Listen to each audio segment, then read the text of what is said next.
ನಮಸ್ಕಾರ ಸ್ನೇಹಿತರೆ, ಎಲ್ರಿಗೂ ನನ್ನ ಚಾನೆಲ್ಗೆ ಸ್ವಾಗತ ಸುಸ್ವಾಗತ.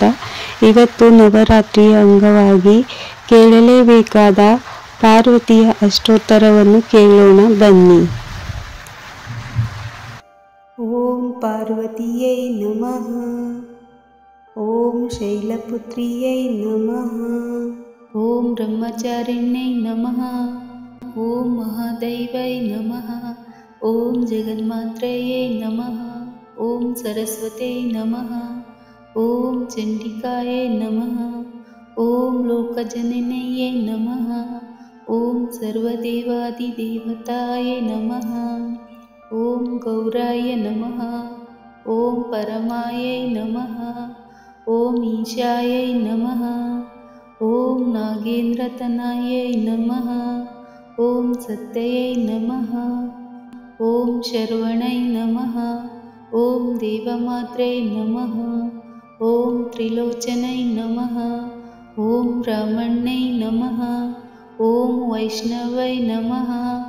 ಓಂ ರೌದ್ರೈ ನಮಃ. ಓಂ ಕರಳರಾತ್ರಿಯೈ ನಮಃ. ಓಂ ತಪಸ್ವಿನಿಯೈ ನಮಃ. ಓಂ ಶಿವದೂತೈ ನಮಃ. ಓಂ ವಿಶಾಲಾಕ್ಷೈ ನಮಃ. ಓಂ ಚಾಮುಂಡಾಯೈ ನಮಃ. ಓಂ ವಿಷ್ಣು ಸೋದರಿಯೈ ನಮಃ. ಓಂ ಚಿತ್ಕಾಳೈ ನಮಃ. ಓಂ ಚಿನ್ಮಯಾಕರಾಯೈ ನಮಃ. ಓಂ ಮಹಿಷಾಸುರಮರ್ದಿನಿಯೈ ನಮಃ. ಓಂ ಕಾತ್ಯಾಯಿನಿಯೈ ನಮಃ. ಓಂ ಕಾಲರೂಪಾಯೈ ನಮಃ. ಓಂ ಗಿರಿಜಾಯೈ ನಮಃ. ಓಂ ಸ್ಕಂದಮಾತಯೈ ನಮಃ. ಓಂ ಗಣೇಶಜನನಿಯೈ ನಮಃ. ಓಂ ನಾರಾಯಣಿಯೈ ನಮಃ. ಓಂ ಮೇನಕಾತ್ಮಜಾಯೈ ನಮಃ. ಓಂ ಭವಾನ್ಯೈ ನಮಃ. ಓಂ ಮಾತ್ರಕಾಯೈ ನಮಃ. ಓಂ ಶ್ರೀಮಾತ್ರೇ ನಮಃ. ಓಂ ಮಹಾಗೌರೈ ನಮಃ. ಓಂ ರಾಮಾಯೈ ನಮಃ. ಓಂ ಶುಚಿಸ್ಮತಾಯೈ ನಮಃ. ಓಂ ಬ್ರಹ್ಮಸ್ವರೂಪಿಣ್ಯೈ ನಮಃ. ಓಂ ರಾಜಲಕ್ಷ್ಮಿಯೈ ನಮಃ. ಓಂ ಶಿವಪ್ರಿಯಾಯೈ ನಮಃ. ಓಂ ಮಹಾಶಕ್ತೈ ನಮಃ. ಓಂ ಭಾಗ್ಯದಾಯಿನಿಯೈ ನಮಃ. ಓಂ ನವೋಢಾಯೈ ನಮಃ. ಓಂ ಅನ್ನಪೂರ್ಣಾಯೈ ನಮಃ. ಓಂ ಸದಾನಂದಾಯೈ ನಮಃ. ಓಂ ಯೌವನಾಯೈ ನಮಃ. ಓಂ ಮೋಹಿನ್ಯೈ ನಮಃ. ಓಂ ಅಜ್ಞಾಶುದ್ಧೈ ನಮಃ. ಓಂ ಜ್ಞಾನಾಂಗಮಾಯೈ ನಮಃ. ಓಂ ನಿತ್ಯಾಯೈ ನಮಃ. ಓಂ ನಿತ್ಯಸ್ವರೂಪಿಣ್ಯೈ ನಮಃ. ಓಂ ಪುಷ್ಪಕಾರೈ ನಮಃ. ಓಂ ಪುರುಷಾರ್ಥಪ್ರದಾಯಿನ್ಯೈ ನಮಃ. ಓಂ ಮಹಾರೂಪಾಯ ನಮಃ. ಓಂ ಮಹಾರೌದ್ರಾಯ ನಮಃ. ಓಂ ಕಾಮಾಕ್ಷೈ ನಮಃ. ಓಂ ವಾಮದೇವಾಯ ನಮಃ. ಓಂ ವರದಾಯೈ ನಮಃ. ಓಂ ಭಯನಾಶಿನಿಯೈ ನಮಃ. ಓಂ ವಾಗ್ದೇವಿಯೈ ನಮಃ. ಓಂ ವಚನೈ ನಮಃ. ಓಂ ವರಹಾಯ ನಮಃ. ಓಂ ವಿಶ್ವತೋಷಿಣ್ಯೈ ನಮಃ. ಓಂ ವರ್ಧನೀಯಾಯೈ ನಮಃ.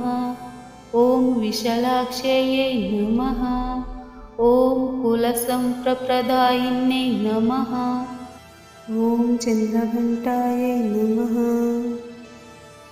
ಓಂ ಕುಷ್ಮಾಂಡಯೈ ನಮಃ. ಓಂ ಅರ್ಧದುಃಖಚೇತಾದಕ್ಷಾಯೈ ನಮಃ. ಓಂ ಅಂಬಾಬಾಯೈ ನಮಃ.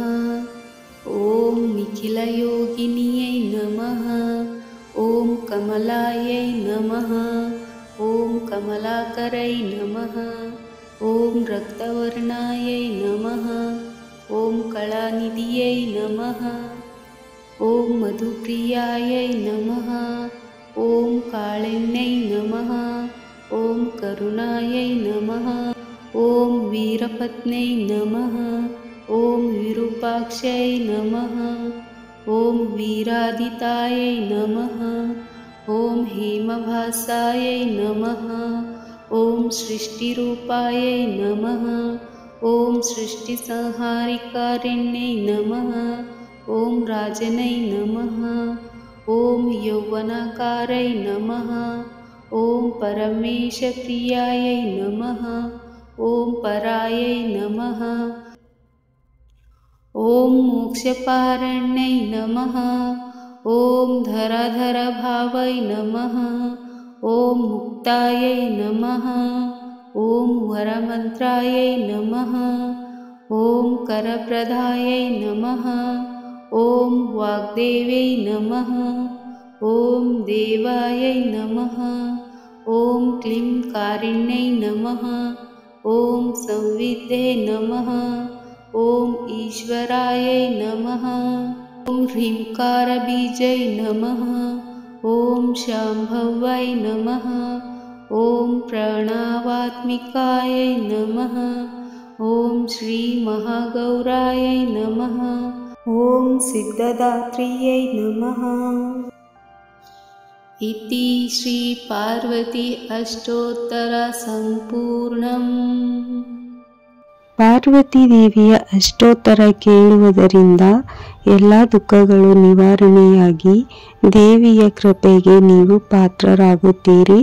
ಈ ಅಷ್ಟೋತ್ತರವನ್ನು ನೀವು ನವರಾತ್ರಿಯಲ್ಲಿ 9 ದಿನಗಳ ಕಾಲ ಕೇಳಬಹುದು. ಮತ್ತು ಶುಕ್ರವಾರ, ಮಂಗಳವಾರ, ಹುಣ್ಣಿಮೆ, ಅಮಾವಾಸ್ಯೆ ದಿನಾಲೂ ಕೇಳಿದರೂ ನಡೆಯುತ್ತೆ. ಪಾರ್ವತಿ ಮಾತೆಯ ಇನ್ನೂ ಹೆಚ್ಚಿನ ಕೃಪೆ ಸಿಗುತ್ತೆ. ನೀವು ಏನು ಅಂದ್ಕೊಳ್ತೀರಾ ಅದು ಪಾರ್ವತಿ ಮಾತಾ ಖಂಡಿತ ಕೊಡ್ತಾಳೆ. ನಂಬಿಕೆ ಇಟ್ಟು ಕೇಳಿ. ಇದೇ ಥರ ವಿಡಿಯೋ ನೋಡೋದಕ್ಕೆ ನನ್ನ ಚಾನಲ್ನ ಫಾಲೋ ಆಗಿ ಮತ್ತೆ ಹೇಗಿದೆ ಅಂತ ಕಾಮೆಂಟ್ ಮಾಡಿ ಹೇಳಿ. ಸಿಗೋಣ ಇನ್ನೊಂದು ವಿಡಿಯೋದಲ್ಲಿ. ಅಲ್ಲಿವರೆಗೂ Hara Har Mahadev. Bye, take care. ಜೈ ಮಾತಾದಿ. Stay blessed all of you. Bye, take care. Thank you for watching.